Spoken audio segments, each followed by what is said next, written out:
வீட்டில் இருக்கக்கூடிய சிம்பிளான பொருளை பயன்படுத்தி ரொம்ப ருசியான பாஸ்தா ஒரு முறை இந்த பக்குவத்தில் செஞ்சு பாருங்க. குழந்தைங்கள்லேருந்து பெரியவங்க வரை நல்லா விரும்பி சாப்பிடுவாங்க. பாஸ்தா பண்ணுறதுக்காக எண்ணெய் சேர்த்துக்கலாம், இல்லைன்னா வெண்ணெய் சேர்த்துக்கலாம். 1 டேபிள் ஸ்பூன் அளவுக்கு சேர்த்துட்டு இதில் பொடியாக நறுக்கின இஞ்சி, பொடியாக நறுக்கின பூண்டு சேர்த்துட்டு நல்லா வதக்கி விட்டுக்கலாம். நல்லா வதங்கும் போதே இதில் கொஞ்சமாக வெங்காயம் சேர்த்துக்கலாம். பொடியாக நறுக்கிட்டு சேர்த்துக்கோங்க. வெங்காயம் நல்லா வதங்கிக்கிட்டு இருக்கும் போதே குடமிளகாய் சேர்த்துக்கலாம். பச்சை கலர், மஞ்சள் கலர், ஆரஞ்சு கலர் எது வேணாலும் சேர்த்துக்கோங்க. இதில் ஒரு தக்காளி பழத்தை நல்லா அரைச்சிட்டு சேர்த்துக்கலாம்.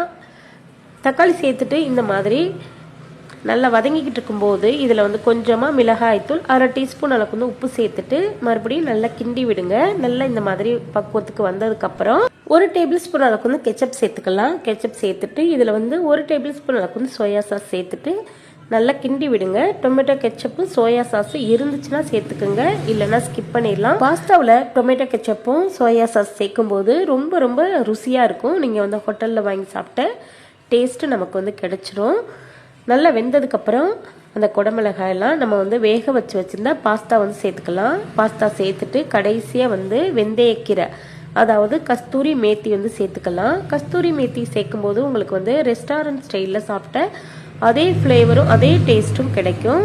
கண்டிப்பாக ஒரு முறை ட்ரை பண்ணி பாருங்கள். இந்த மாதிரி பக்குவத்தில் பாஸ்தா செஞ்சு சாப்பிட்டு பார்த்துட்டு